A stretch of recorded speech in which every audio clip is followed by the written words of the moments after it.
Evangelho de João, capítulo 12, capítulo 12, versículo 46. Tá. O Daniel acompanha o retorno aí. Tá tudo bem? 12:46. Nós vamos ler um versículo. Eu sou a luz, quem vem ao mundo, para que todo aquele que crê em mim não pereça ou não permaneça nas trevas. Vamos ler todos juntos? Eu sou a luz que vim ao mundo, para que todo aquele que crê em mim não permaneça nas trevas. Amém. Feche seus olhos. Pai, somos gratos a Ti, Senhor, por esta manhã. Somos gratos a Ti pelo Teu grande amor, porque o Senhor nos salvou, o Senhor nos libertou da lei do pecado e da morte, e aqui nós estamos, Senhor, para glorificar o Teu nome. Eu oro em nome de Jesus. Amém. Amém. Poder sentar, queridos.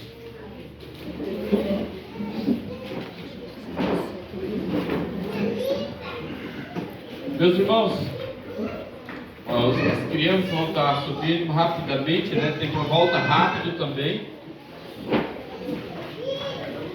As crianças.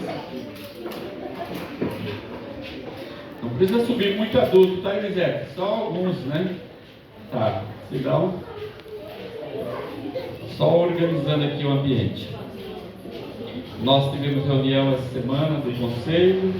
Estamos ajustando já a questão do final do ano, as datas, o que vai ser feito. Depois você vai ser procurado pelas equipes. Ontem foi um culto abençoado das mulheres, as que vieram, participaram, foram abençoadas. Tivemos também reunião do presbitério ontem. Peço que os irmãos já estejam orando pelo concílio também, que é no final do ano. É uma reunião administrativa da Igreja Wesleyana. Ela acontece a cada 2 anos. Normalmente nos concílios tem algumas mudanças de pastor, pode mudar ou não. Isso aí depende do efeito dominó. O que é o efeito dominó? Dependendo da situação, mudam para aqui, outro para lá, e assim acontece de forma administrativa. Isso é bom tanto para a igreja como para o pastor. Para outros é ruim para a igreja e é ruim para o pastor, mas faz parte do processo da Igreja Metodista Wesleyana, e nós já estamos acostumados com esse processo, né? Trabalhei aqui em Tiradentes em 98, já trabalhei no Vila da Lila, Vila Ré, ali em Cargosina, ali no Itaquera, São Miguel, 3 vezes, Ermelino Matarazzo, Guarulhos, Assis, Bauru, São José do Rio Preto, Turmalina, trabalhei por 2 anos, é o lugar mais distante, quase na divisa do Mato Grosso, dá 600 quilômetros de São Paulo lá, mas estamos aqui. E eu sou grato a Deus por conhecer você. E você já conhece um pouco de mim, e eu conheço um pouco de você. Eu conheço às vezes pelo seu envolvimento, eu conheço pela sua participação, eu conheço pela conversa, eu conheço pela sua vinda ou não aos cultos. Eu conheço você pela comunicação que você faz nos grupos. Eu conheço você pela comunicação que você faz com o pastor, no particular ou individual. Pela abertura na sua vida, na sua casa. É assim que a gente vai conhecendo. Mas nunca vamos conhecer na totalidade. Como eu estou com a Zélia conhecendo há 41 anos, casado 38. Não a conheço na totalidade e ela também não me conhece na minha totalidade. Porque o único que te conhece na totalidade é Cristo.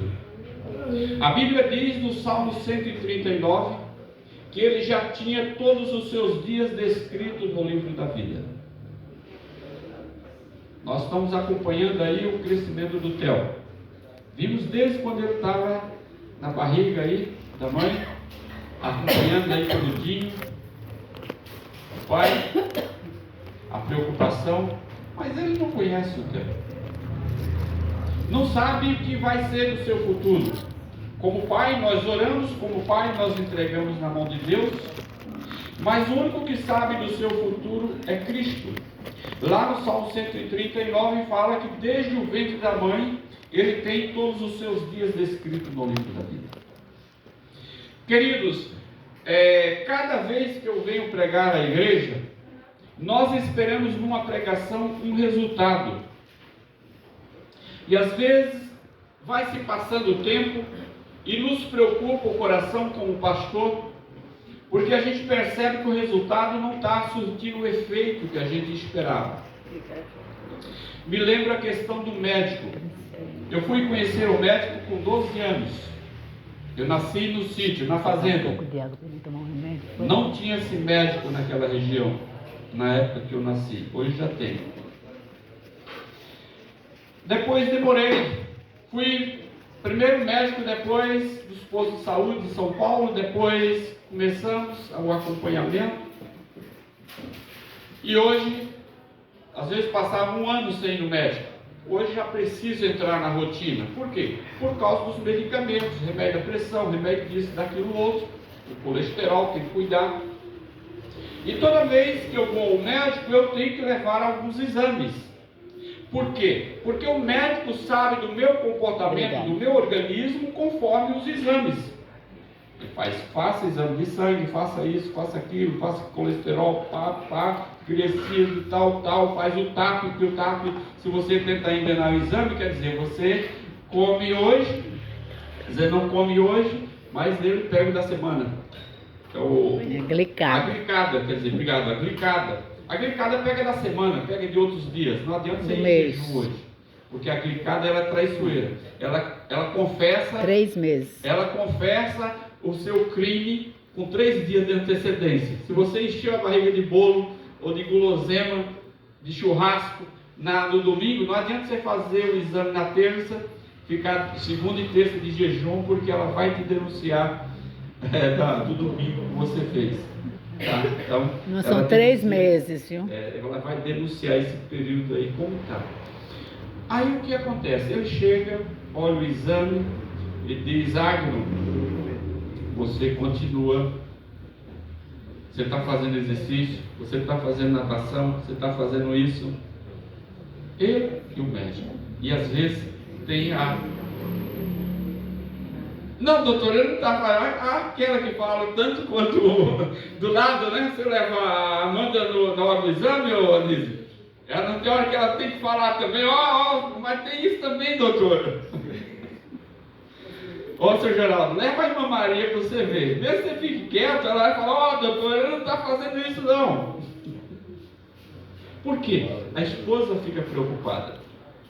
E ela sabe o acompanhamento, ela sabe o que você come, ela sabe também do seu histórico. E muito mais do que a esposa, muito mais do que o médico, Deus sabe o seu interior. Ele sabe do seu sangue. Ele sabe da sua alma. Ele sabe o resultado que vai dar. E o médico chega para mim e diga: olha, Agno, se você continuar dessa forma, você vai ter um infarto. Se você continuar dessa forma, você vai ter uma diabetes. Se você continuar dessa maneira, você vai ficar doente. E para não ficar doente, o que é que eu tenho que fazer? Tem que ouvir o médico, tem que fazer o que ele recomenda e tem que tomar os remédios que o médico diz. Porque se eu não tomar, o que é que vai acontecer? No outro exame, o médico vai dizer: olha, eu estou vendo aqui no exame que ele é denunciador, que você não tomou os remédios. E hoje, além da Zélia, oi lindo, tá bom? Além da Zélia, eu tenho meus filhos. Às vezes liga: e aí pai, você dormiu bem? Ele sabe quando eu estou estressado, vai chegando perto de concílio, você fica preocupado e muitos ajustes. Aí outro dia a filha liga, e aí pai, você está tomando os remédios? Então além da Zélia, tem agora os filhos. Vamos colocar na prática da igreja. Na igreja, você tem um agente, não é um agente fiscalizador. Não olhe por esse lado, senão você vai se sentir fiscalizado e ninguém gosta de se sentir fiscalizado. Mas vamos olhar com outro olhar, com um olhar de amor, assim como a Zélia me cobra, porque ela quer viver bem. Assim como o médico me cobra, seja por salário ou pela consulta ou não, mas ele quer que, nenhum médico quer que seu paciente morra. Ah, o médico deixou morrer. Não, eu tenho certeza que o médico lutou para que ele vivesse. E nem o filho quer que o pai morra, a não ser alguns aí que estão de olho na herança, vai e mata o pai e a mãe. Isso aí é outro caso, mas eu estou na naturalidade, todo filho quer que o pai e a mãe estejam bem. Querido, eu quero que você entenda que na igreja, é este olhar que o pastor tem que ter para com as ovelhas. Ontem à noite eu estava orando, Senhor, ajuda-me a pastorear as tuas ovelhas. Você não é ovelha minha. Você é ovelha do Senhor. Porque eu tenho que prestar conta ao Senhor. Entende? Eu tenho que ter o máximo de cuidado. Porque é do Senhor. E aí eu tenho que fazer com amor. O que é que Jesus disse para Pedro? Pedro, tu me amas? Apacenta as minhas, não é as tuas. Apacenta as tuas ovelhas. Assim que Jesus disse para Pedro? Estão em dúvida? Não, irmãos. Ele diz, apacenta as minhas ovelhas. Aí ele vai a segunda vez, Pedro, tu me ama? Apacenta as minhas ovelhas. As minhas ovelhas. Então você é ovelha do Senhor. É o Senhor que cuida de ti. E para esse cuidado, você viu que aqui os irmãos vieram do louvor 1h30 quase antes, saíram da sua casa, para começar 9h30, 8 horas, 7 horas já estavam acordados. Tomar banho, com um perfuminho, com um creme, pentear o cabelo, com a roupa, essa não está boa, põe outra, põe o sapato, não está bom, põe outro, para chegar aqui e você ter uma equipe animada, com um coração disposto a adorar a Deus. 8 horas da manhã o Robson já estava me ligando e eu sabia que ele estava na igreja, que a Lúcia tinha vindo já para preparar a mesa. Preparar a mesa bonita. Esse pão que está aqui, no mês passado eu ganhei o pão e falei, olha, esse pão desse lugar não está bom. Eu falei com a Lúcia, pede para o diácono Vanderlan comprar em outro lugar. Ele foi em outro lugar, comprou um pão especial. Você vê que esse pão é diferente, só do seu olhar. Aí o Vanderlan chegou ali e falei, parabéns, Vanderlan, você fez além do normal, você foi além do normal, você foi lá e buscou um pão especial. Então quem ganhar esse pão, tenho certeza, se ganhou no mês passado, ele vai ver a diferença. Querido, é isso que Deus quer de nós. O nosso cuidado, o nosso esforço. O pastor esforçou para estar aqui, o diácono, a diaconisa, os irmãos. É esse esforço conjugado. Se o médico ele não trabalha sozinho, ele tem uma enfermeira. E se eu ouvir a receita do médico e não colocar em prática, não adianta você ir no melhor hospital, Alberto Einstein, no São Luís, não adianta, no Israelita. Não adianta você ir nesse hospital se você não colocar em prática o remédio que o médico deu. Então não adianta você ouvir a melhor pregação da sua vida se você não colocar em prática, se você não buscar a viver. É fácil ser crente? Não é fácil. Se fosse fácil, Jesus não tinha dito que o caminho é estreito. O caminho é espinhoso. Tem muitas coisas para ajustarmos na vida. Tanto as nossas coisas pessoais, como a família, como a vida profissional. como na nossa própria alma. Porque na nossa alma tem consequências desde a infância e nós carregamos os nossos traumas. E eles precisam ser ajustados. Porque se eles não forem ajustados, nós vamos ficar sempre sofrendo e vamos fazer as pessoas que estão do nosso lado sofrerem. Quando ele diz, eu sou a luz do mundo. O que é a luz? A luz é a primeira coisa que Deus criou. O que é que Deus diz lá em Gênesis, capítulo 1, versículo 2? Ele diz, haja luz. A Bíblia diz que no capítulo 1, versículo 1, o mundo, a terra, era o quê? Sem forma e vazia. Querido, quando você não conhecia Cristo, você era um corpo perambulante na mão de Satanás que não tinha forma e era vazio. Por que as pessoas se enveredam na droga, na bebida, no sexo, na pornografia? Porque a sua alma está vazia e ele tenta preencher a sua alma com essas coisas. Porque a sua alma está vazia.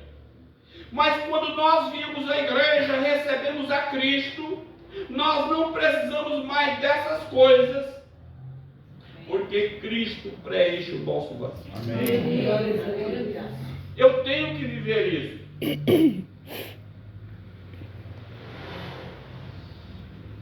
Todo aquele que vem ao mundo, para que todo aquele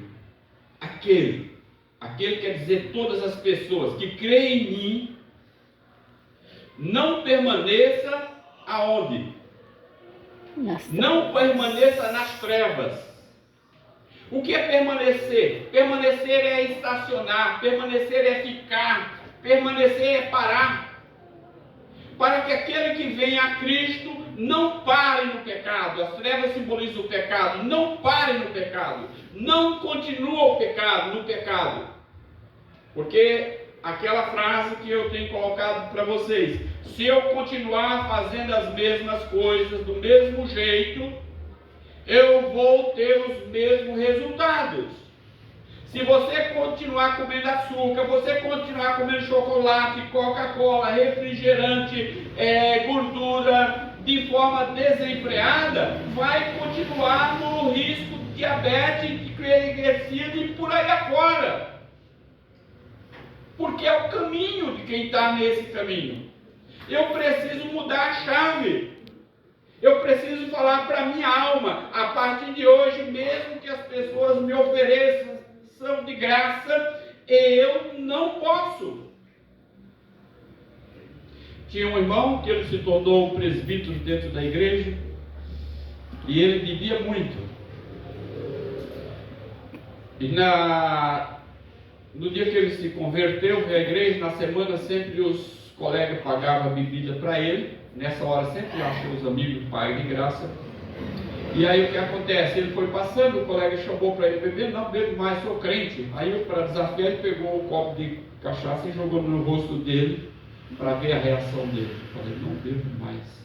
Você está fazendo, não é por você, Satanás está fazendo em você, me desafiando a minha alma.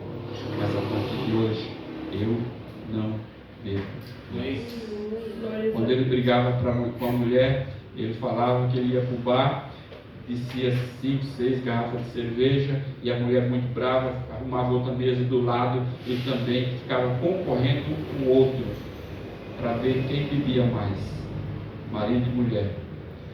E depois eu tive a oportunidade dele se tornar presbítero dentro da igreja e ela se tornar diaconisa, servir ao Senhor por todo o seu caminho. Porque houve uma mudança de chave. A partir de hoje, eu decido mudar meus hábitos. Porque não adianta você ouvir a mensagem, vir à igreja, sentar no banco e não tomar uma decisão de mudar os seus hábitos. Que hábitos são esses? São hábitos que estão levando a minha alma para o inferno. São hábitos que estão levando o meu corpo para a cova. Está levando o meu corpo mais cedo para o cemitério. Eu tenho que decidir a minha qualidade de vida física e a minha qualidade de vida emocional, psicológica, a minha qualidade de vida espiritual. Você tem que trabalhar principalmente nesses conceitos. Porque se você não trabalhar nesses 3 pontos, você vai ter dificuldade de relacionamento. Você vai se tornar uma pessoa cada vez mais mal-humorada. Porque a própria genética que está em você, as coisas vão deixar você mal-humorada. E tem que dizer assim, se eu comer um chocolate eu vou ficar feliz da vida. De preferência uma barra, uma caixa, Amanda. Porque chocolate me deixa feliz. Quem me deixa feliz é Cristo. Amém. Mas se eu ganhar o chocolate, vai bem também. Não vou comer toda uma vez. Mas você tem que se decidir mas o ambiente não é favorável. Eu trabalho numa padaria, tem tudo à vontade, mas é uma opinião, é uma decisão que você tem que tomar. E aqui ele diz, para que não permaneça onde nas trevas, no caminho das trevas, não permaneça no pecado, eu tenho que mudar. E lá em João capítulo 8, versículo 11, quando ele fala para a mulher adúltera, eles levam ela até Cristo, para Cristo condená-la. Ele escreve na areia, nós não sabemos, quando a gente chegar na eternidade a gente vai poder perguntar para ele o que ele escreveu, que ninguém sabe, ninguém disse, mas alguma coisa importante ali ele escreveu. Parece que a única vez que Cristo escreveu, eu não lembro de ter um outro texto que fala que Cristo escreveu. Fala que Moisés escreveu na pedra. Escrever em pedra não é só por Deus, né? Mas Cristo escreveu na areia. Parece um paradoxo ou um paralelo aí entre os dois, né? Porque Moisés também simbolizava Cristo, mas que a diferença é que Moisés escreve na pedra. O Deus lá, com Moisés, pegou as pedras e escreveu, mas foi o próprio Deus que escreveu. Amém. Pela mão de Moisés. Tudo bem. A gente não tem essa base para afirmar dessa forma. Embora sabemos que Moisés sabia escrever, porque ele ficou servindo a Faraó, ficou no palácio até 40 anos. Então eu creio que ele teve nas melhores escolas e ele sabia muito bem a parte da escrita. Mas quanto a Cristo, diz que ele escreveu na areia. Mas o que ele escreveu, nós não sabemos. Mas uma coisa nós sabemos, é o resultado. Então não importa onde você, ou como você ouviu, ou como você leu a Bíblia, mas o importante é o resultado que a Bíblia vai trazer na sua alma. O que é que a Bíblia vai provocar no seu coração na hora que você está lendo? Eu tenho motivado você a ler a Bíblia toda dentro de um ano. Mas aqui em João 8:11, o resultado foi, ele disse para aquela mulher, vai e permaneça no pecado? Não peques mais. Não. Ele disse para aquela mulher, vai e não peques mais. Mude de vida. Mude essa história. Mude esse quadro. Mude essa fala. Mude o seu comportamento. E nós, queridos, precisamos na nossa alma tomar essas decisões. O que é que não está fazendo bem para a minha alma? O que é que faz bem para a minha alma? Saber definir entre direita e esquerda, entre o sal e o açúcar, entre a luz e as trevas. Saber discernir essas coisas e escolher aquilo que faz bem. Aquele que ama, ele vem para a luz para que as suas obras sejam reveladas. Aquele que ama, ele vem para adorar. Quando a pessoa para de vir na igreja, a gente já sabe que ele não está bem. É o melhor reflexo que o pastor tem de uma pessoa, é quando ele começa a deixar de vir à igreja. Às vezes eu mando mensagem no zap, às vezes ligo, está bem. Mas quando você está bem, o melhor resultado de você estar bem é você estar na casa do Pai adorando o Senhor. Entende? Você está bem. É a melhor demonstração. Você está bem com os irmãos, você está bem com o pastor, você está bem com a liderança, você está bem com Deus. Mas quando a pessoa não está bem, a primeira coisa que ela faz é se retrair, é se esconder, é se ausentar, é distanciar. Está dizendo que alguma coisa não está bem, seja na sua alma, seja uma doença física ou seja uma doença espiritual. Alguma coisa não está bem. E lá no 8,34 ele diz: em verdade vos digo que todo aquele que comete pecado é servo do pecado.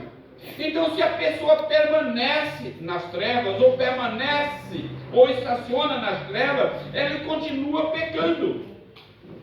E a Bíblia diz: quem peca é servo de quem? Ou você serve a Deus, ou serve ao diabo. Não tem um terceiro setor.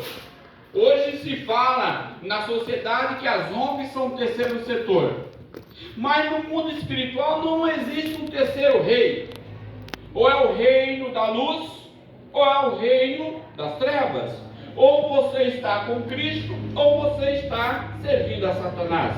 E você tem que definir bem aqui quando ele diz em verdade, em verdade. Quando Jesus fala duas vezes a mesma palavra, ela está envolvendo a verdade material, a verdade espiritual, a verdade absoluta, a verdade divina. Que em verdade vos digo que aquele que comete pecado é servo do pecado. O que é o servo? É aquele que faz por uma obrigação de relacionamento, de contrapartida. Mas quando nós servimos a Cristo, nós não servimos porque temos capacidade de dar alguma coisa em troca por aquilo que Ele nos deu. Nós temos que fazer por gratidão, por amor. Porque o que nós fazemos nunca será capaz de pagar a grandiosidade do derramamento do sangue de Cristo que Ele fez por sua alma.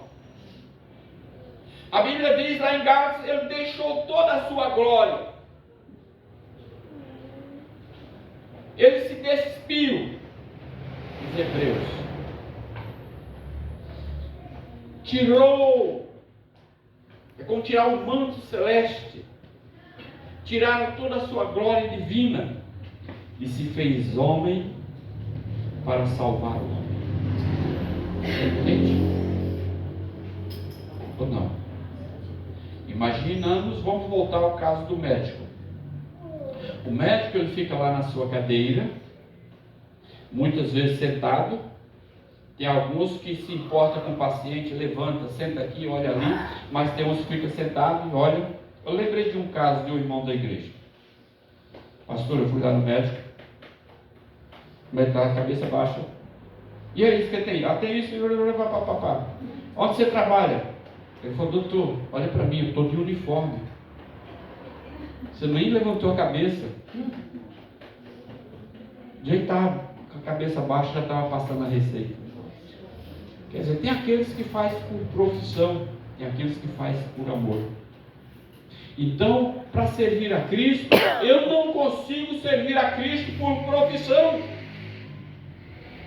Eu tenho que servir por amor. Porque o amor vai além da profissão, vai além do serviço. O serviço, ele é temporário, mas o amor, ele é eterno. E lá em João capítulo 8, versículo 6, ele diz: se o Filho vos libertar, verdadeiramente sereis livres. Você tem que orar pedindo essa libertação. Cristo, eu ainda estou preso nesse vício, eu estou preso nesse hábito, eu estou preso nessa circunstância, eu preciso me libertar. João 8,6: se o Filho vos libertar, verdadeiramente serei livre. Que você precisa buscar em Cristo essa libertação. Cada um na sua particularidade. Eu fui liberto do catolicismo. A Zélia também, nós tínhamos a prática do catolicismo.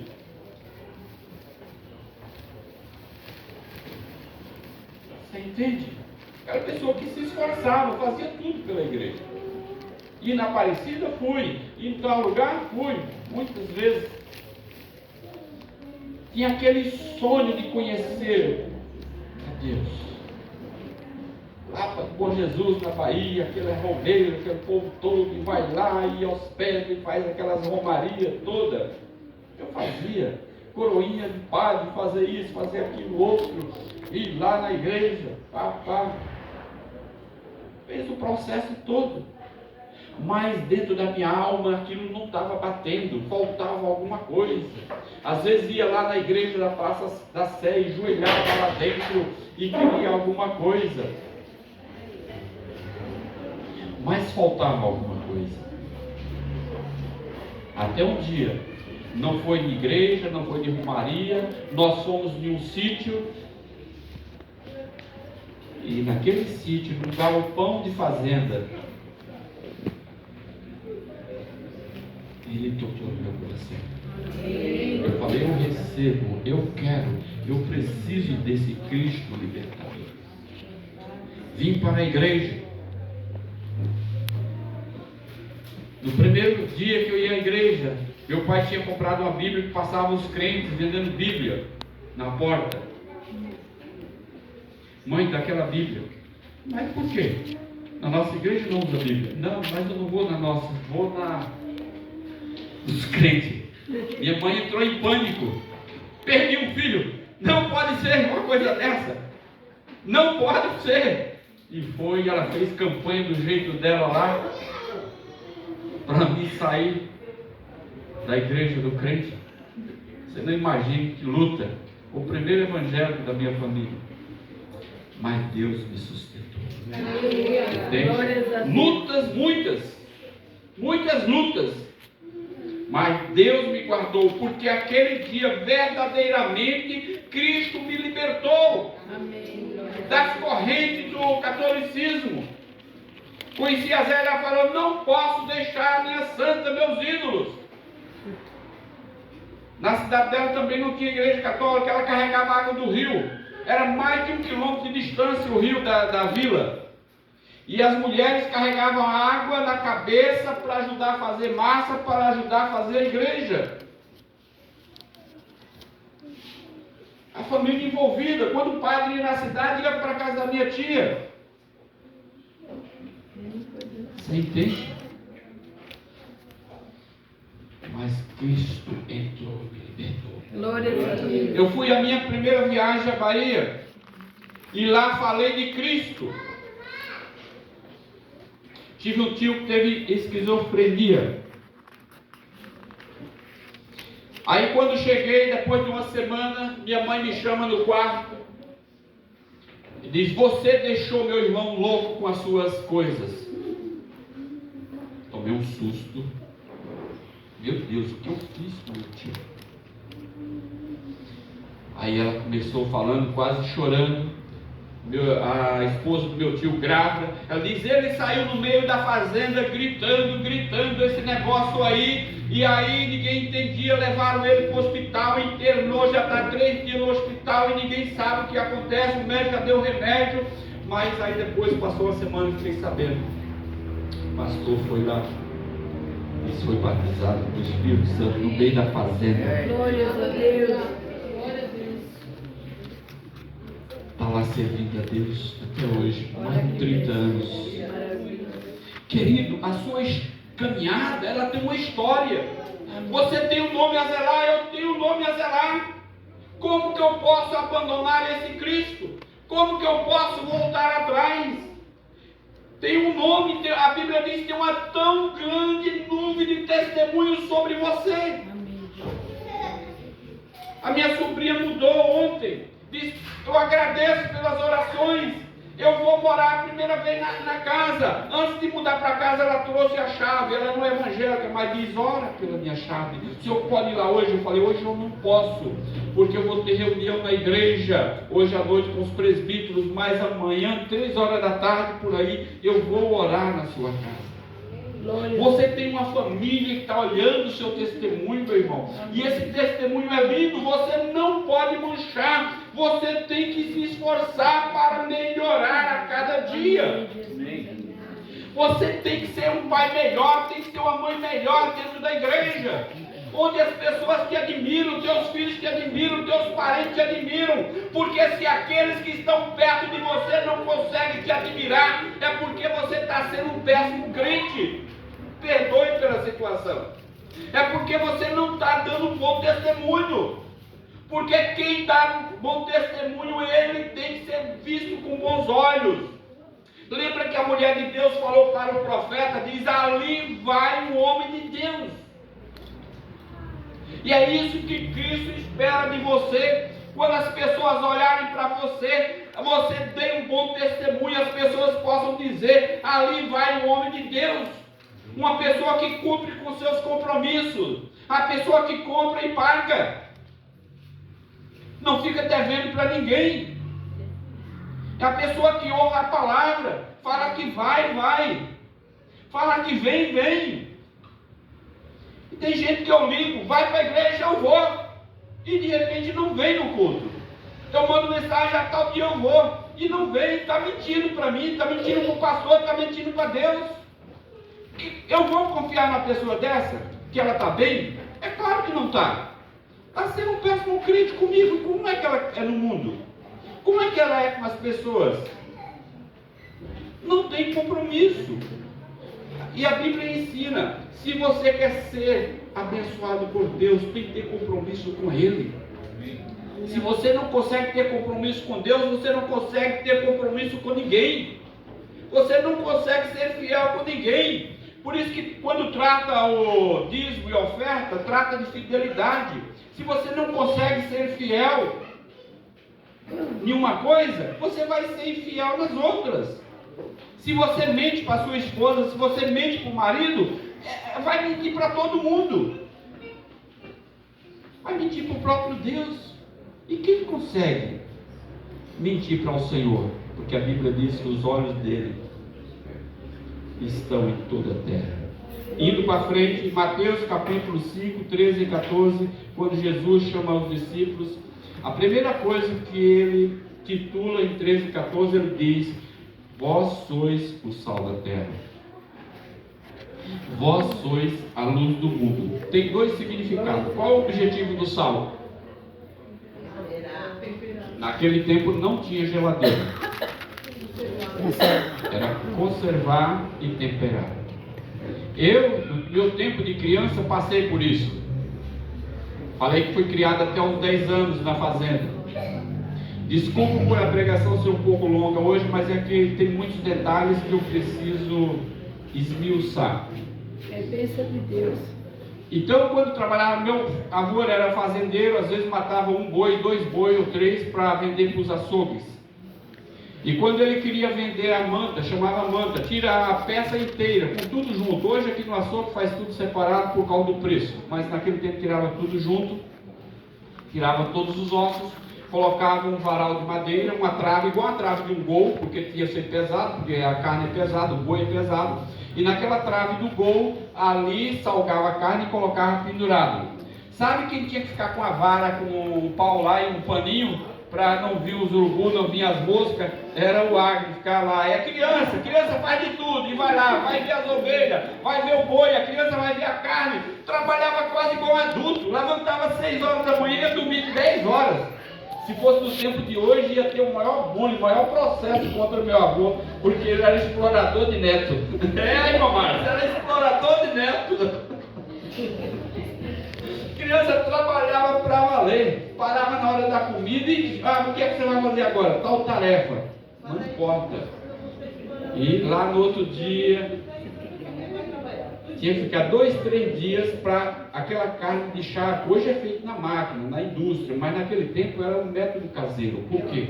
Naquele tempo não tinha geladeira. A primeira geladeira que eu fui conhecer era gás, a querosene. Quem é do meu tempo conheceu geladeira querosene? Ninguém. Meu Deus do céu! A primeira geladeira que chegou no Nordeste era a querosene. Ela tem um botijão embaixo, você acendia o fogo e com aquele fogo, a lamparina, no processo químico lá, fazia a geladeira gelar. Então a primeira geladeira no Nordeste que chegou lá era a querosene. Aqui também foi aqui, porque não foi feito lá, foi feito por aqui. Era querosene.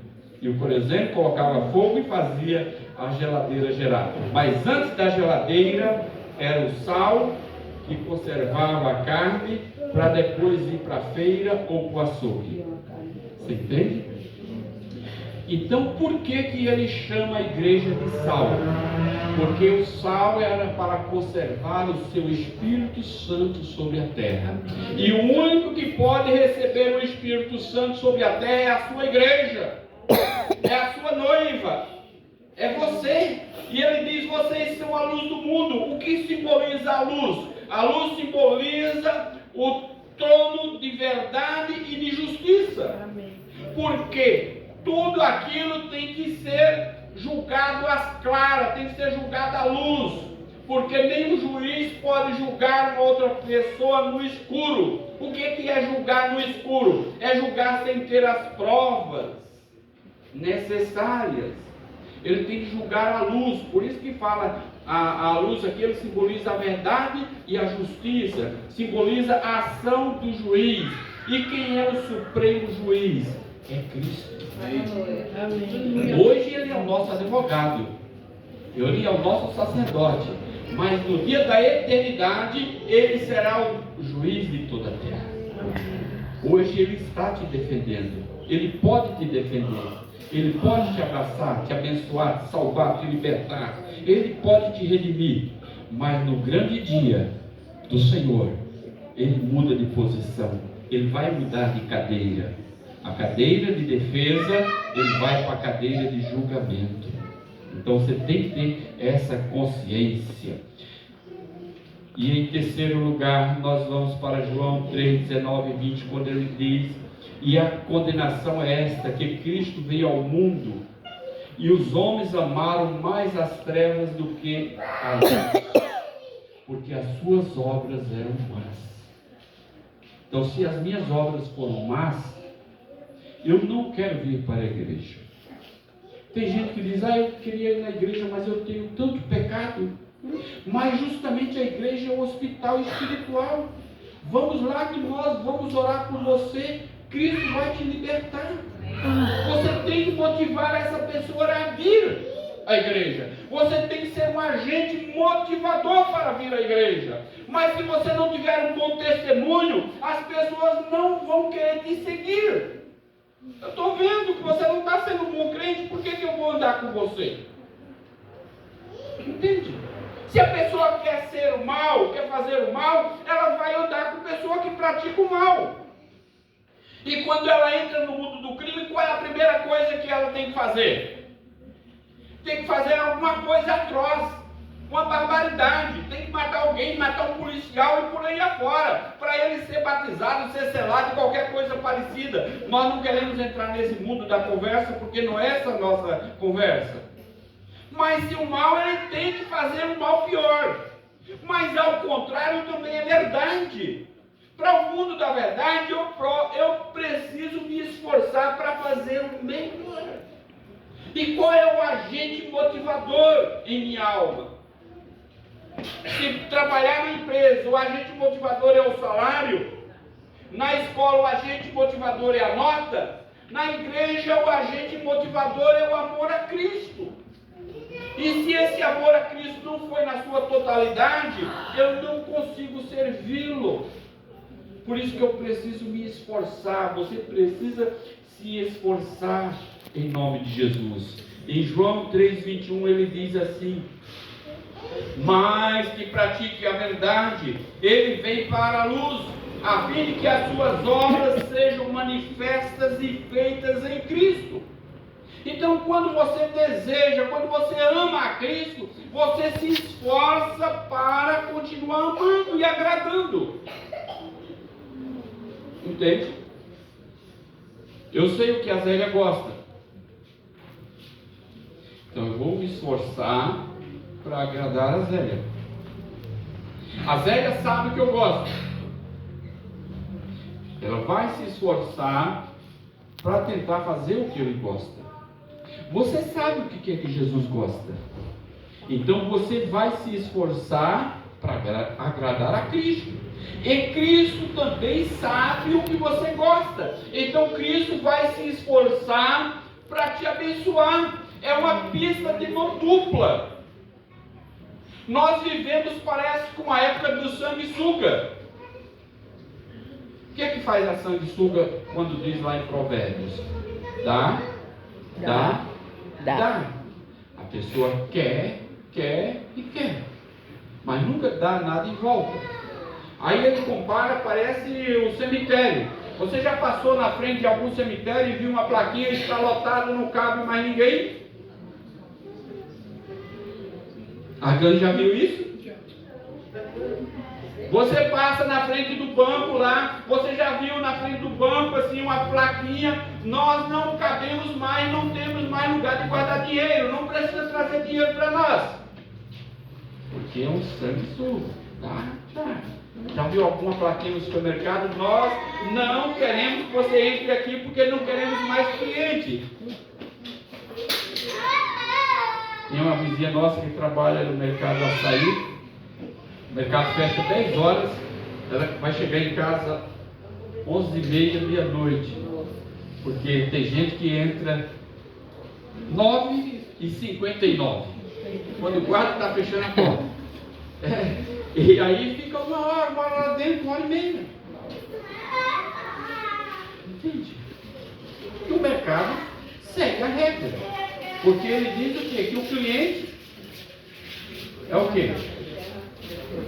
O cliente tem preferência, o cliente tem razão, e eles vão nessa linha. Aí quando nós chegamos na igreja, o que é que a gente acha? O cliente tem razão, o membro tem razão, a ovelha tem razão. Mas não é porque eu tenho razão que eu vou me abusar dessa razão. Onde eu quero aplicar isso? Eu quero aplicar lá em Romanos, onde ele diz: onde abundou o pecado, superabundou a graça. Superabundou a graça de Deus. Eu não posso me abusar porque Deus é amor. Eu abusar deste amor de Deus. E por último, lá em Romanos 3:23 e Romanos 8:1 diz assim: porque o salário do pecado é a morte, mas o dom gratuito de Deus é a vida eterna em Cristo Jesus. Amém. E Romanos 8:20, onde abundou o pecado, superabundou a graça. E Romanos 8:1, para fechar essa conclusão, diz assim: portanto, agora nenhuma condenação há para aqueles que estão em Cristo Jesus, que não anda segundo a carne, mas anda segundo o Espírito. Nenhuma condenação há para os que estão em Cristo, para aqueles que estão na igreja, para aqueles que estão servindo a Cristo, porque não andam segundo os pensamentos humanos, carnais, mas anda segundo os pensamentos espirituais. Então, se você anda segundo a fé, segundo os pensamentos espirituais, a Bíblia não te condena. Mas quando o homem ou a mulher, ele anda segundo os pensamentos carnais,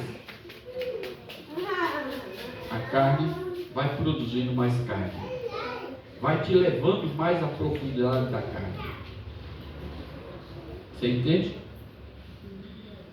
Ô David, ajuda eu. Quando você entra num aplicativo que o outro já manda para outro, qual o nome daquele sistema que chama? Quando você manda, você entra numa informação e já manda para outro. Hoje o Google está assim, né? Compartilhar? Não, quando você entra numa informação lá no Google e já manda outra, já vem outra. Não, eu vou lembrar. Eu quero dizer, vamos falar do Google. Quando você está conversando em casa, você sabia que ele fica te ouvindo? Não, aí, obrigado, Amanda. Aí, a Amanda me ajudou aqui.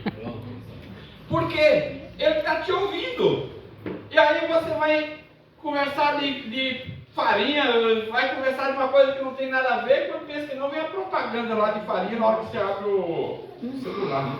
Você fala de remédio, quando pensa que não, venha lá um remédio de osteoporose, qualquer coisa parecida. Porque ele está te ouvindo. se o culto está te ouvindo, Satanás também está te ouvindo. Aquilo que você conversa em secreto, lá, ele está te ouvindo. Então ele sabe o teu ponto fraco. Mas quando o apóstolo Paulo diz revestir de toda a armadura, todo o capacete da salvação, a couraça da justiça, o escudo da fé, a espada do Espírito, o cinturão da verdade, é para te proteger dessas circunstâncias. E eu gostaria de orar. Como é que você está hoje? Quero convidar os irmãos do Ministério do Louvor, os presbíteros, o missionário Ludmila. Como está a sua alma? Como está o seu psicológico? Como está seu emocional nesta manhã? Você está cuidando da sua saúde física? Você está cuidando da sua saúde psicológica? Você está cuidando da sua vida espiritual? Porque se você não estiver cuidando dessas três situações, você precisa se despertar e vir para a luz, vir para Cristo e pedir a Cristo: Senhor, me ajuda a cuidar da minha alma. E eu gostaria de fazer uma oração antes do louvor. Se você puder estar sobre os seus pés, nós vamos orar pela sua alma nesta manhã. Fale no seu particular com Cristo. Se você puder pôr a sua mão no seu coração.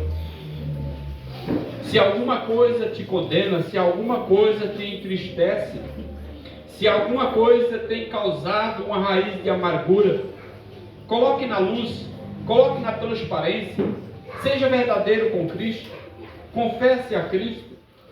Pai, nós te adoramos pela beleza da tua santidade, nós te louvamos pela tua grandeza, pelo teu poder, porque tu és excelso, és sublime, tu és maravilhoso, tu és conselheiro, tu és o Deus forte, tu és o príncipe da paz, tu és o Pai da eternidade, tu és o nosso remidor, tu és o nosso renovador, tu és o advogado, tu és o Messias, Senhor, tu és aquele que nos salvou, nos libertou da lei do pecado e da morte. E nesta manhã pedimos que o Senhor venha trazer a verdadeira libertação sobre a nossa alma, sobre os nossos pensamentos, Senhor, sobre a nossa vida nessa terra como cidadão, sobre a nossa vida nessa terra como pai, como mãe, Senhor amado, como teus filhos, Senhor. Manifesta o teu poder e a tua glória. Nós queremos dar um bom testemunho, ó Pai. Nós queremos te servir com amor, com fé, com esperança, Pai. Ajuda-nos, Senhor. Como disse aquele homem para ti, aumente a nossa fé, Senhor.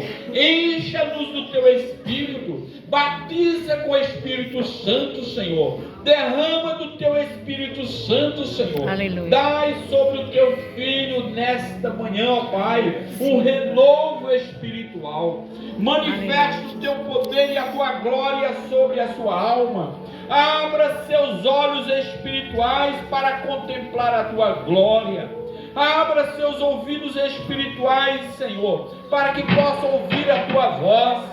E em nome de Jesus, faça de nós, ó Pai, uma nova pessoa diante da tua presença, Pai. Porque eu sei que o Senhor pode fazer. Purifica-nos, renova-nos, restaura-nos com poder e graça, com bondade e misericórdia. Pois a ti, ó Deus, pertence o louvor, a honra e a glória, em nome de Jesus. Amém.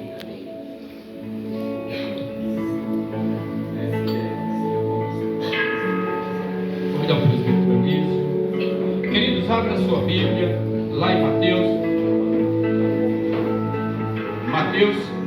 capítulo 26, versos 26.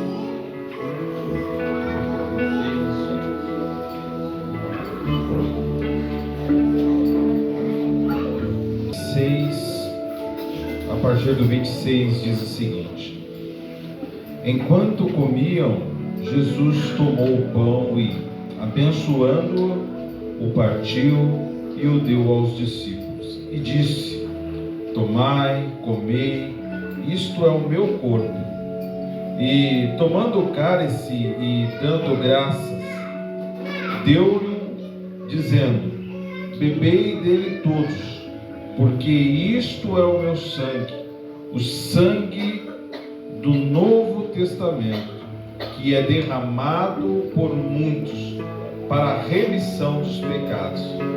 E digo-vos que, desde agora, não beberei deste fruto da vide, até aquele dia em que o beba de novo conosco no reino de meu Pai. E tendo cantado um hino, saíram para o Monte das Oliveiras. Meu irmão, se você é batizado, você está em comunhão com o corpo de Cristo, você tem a liberdade de participar da mesa do Senhor. Essa mesa não é da Igreja Metodista Wesleyana, é a mesa do Senhor. Que você possa se colocar diante de Deus e participar com todo amor, com toda a fé e com toda a esperança, em nome de Jesus. Nós vamos orar por os elementos, e enquanto isso você ore, pedindo a Deus para purificar o seu coração, em nome de Jesus. Amém, Jesus. Pai, nós bendizemos o Teu nome nesta manhã. Nós consagramos, Pai, este pão, Senhor amado, simboliza o Teu corpo, Senhor. Nesta manhã nós te glorificamos, porque estamos aqui, Pai, para te exaltar e te bendizer, Pai. Consagramos esse elemento no nome de Jesus Cristo. Amém.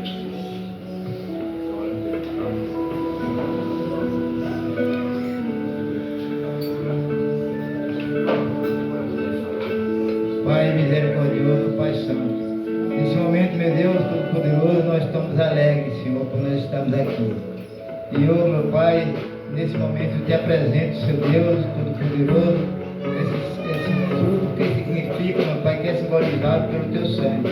O sangue de Jesus, o sangue de Jesus Cristo, que morreu na cruz por nós. Em nome de Jesus. Amém. Amém. Glória a Deus.